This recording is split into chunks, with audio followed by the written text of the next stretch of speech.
So there's a character. This is a character named Patrick Melton, aka Nobody Likes Onions.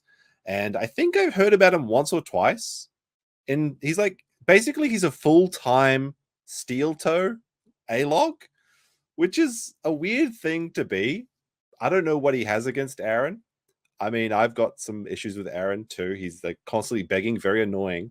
Don't really watch his show, but enjoy the always another win for a toe meme. I think that became very funny.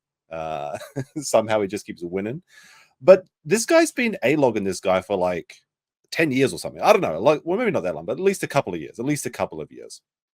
And he probably would have just, padded along like that normally.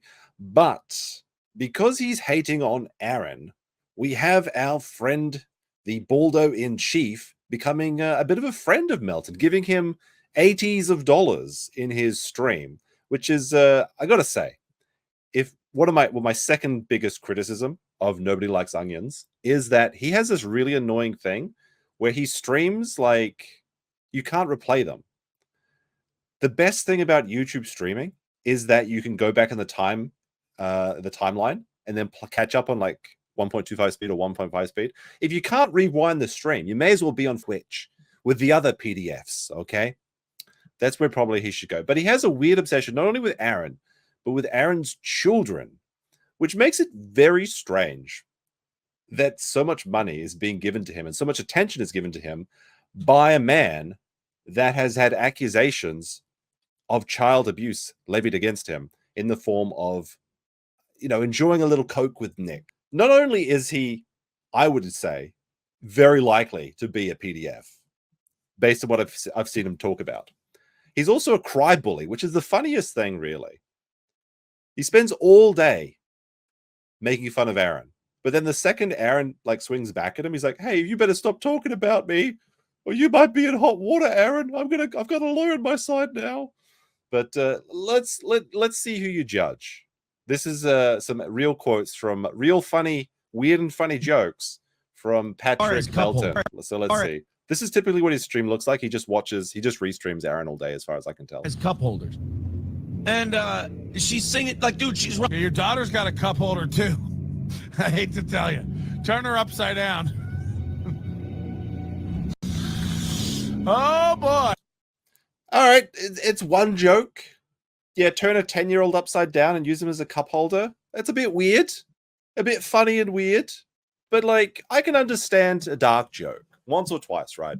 And I'm kind of a comedy absolutist. I think that there should be nothing that's off bounds to talk about, right?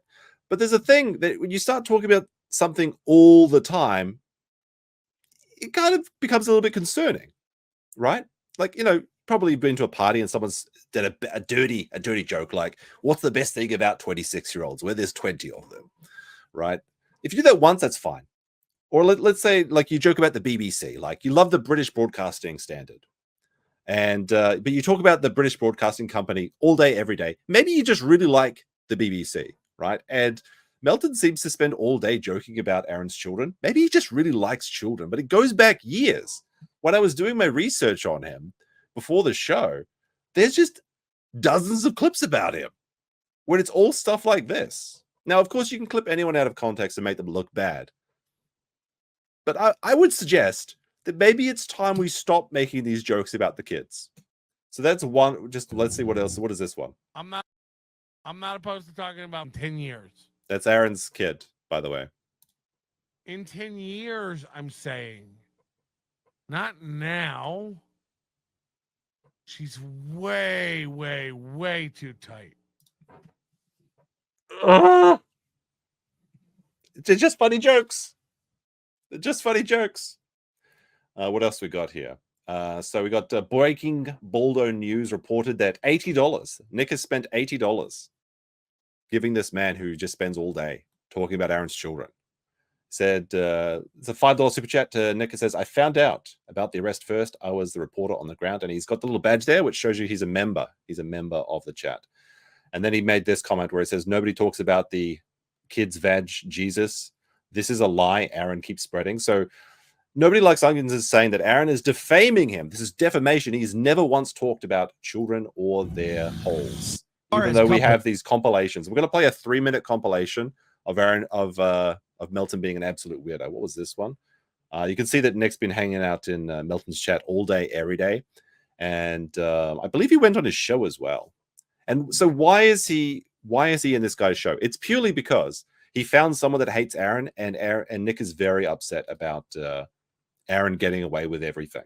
He can't stand it. But you can he's kind of got that look, right? He's kind of got that look. Is your answer a fat neck beard, sweaty swine with black frame glasses, beady eyes, and a cap?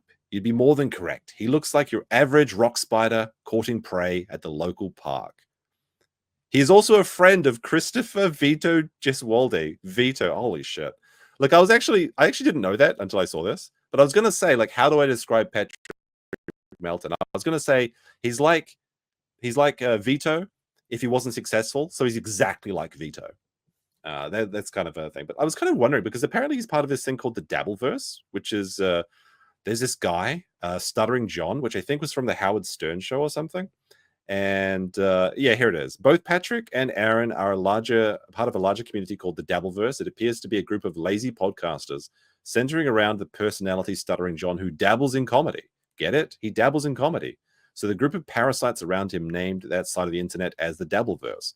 Well, that answers the question, because I've heard people mention the Dabbleverse before, and I never knew what it was. So that's actually very informative. So it's a little bit similar to the Sector, though. They write as well, but they've got their own little cast of characters, their own little ecosystem. It's very interesting, actually, how the A-log ecosystem works. It's a lot like the food chain, and it kind of repeats itself all throughout every tier and echelon of YouTube. It's very funny for me at the moment because, like, Mr. Beast is currently got like, hundreds of millions of subscribers. I think 300 million, if I last checked, and he's getting A-logged by people in like the tens of millions. But these things kind of repeat all the way down. It's just A-logging all the way down. Everybody loves it. Everybody loves it. But let's see. Let me see. No. What's this? 2 months ago, you were banning people from your chat room for saying your daughter's name. Okay, so he's referring to Aaron. That seems perfectly reasonable, honestly. If the chat people are talking about your daughter's name, you could pretty easily ban them. I don't see any problem with that. And he's going to go on to say that, like, Aaron also mentions his daughter's name. Look, you can do whatever you want with your chat. Now, it would be hypocritical if Aaron had a policy of, like, anything goes in his chat, but I'm not sure if that's the case because I don't watch his show. Today, you're allowed to post photos of her and use her to manipulate your audience. But the minute someone else points it out, you jump to this pedophile narrative, as if people don't have ears and eyes. Look, if a father wants to talk about his daughter or his child or anything, that's his prerogative. He can do whatever he wants. If you start talking about someone's kid, that's weird. Unless you're friends of the family or something. I'm just going to be honest, okay? If anyone thinks I'm a pedophile, they'll tune out. I'm not interested in children. I'm not interested in massaging children slowly until they climb. Can I get some likes for this stream? Because this is an instant red tick. It's not even going to be a yellow tick. It's just straight to red tick on YouTube, which means it's completely demonetized and probably age restricted. What? Don't worry about it. What the f are you talking about? Can we just not, like, I get it, edgy jokes, I get it, but can you just not be an absolute weirdo every other sentence? He's like, I don't want to talk about these Aaron's children, but if I was massaging them for a long time until their climax with that, like, what the f are you talking about? Jokes. None of these are real. Like, so it's all just funny and weird jokes. None of this is real. I just keep talking about it all day, every day. Okay, buddy. He's done now. Just a reminder. That's just one clip. There's like, I have like 4 or 5 clips loaded up of Melton, but there was more. I couldn't watch them all. It was just like, I was like, Jesus, I can't take anymore.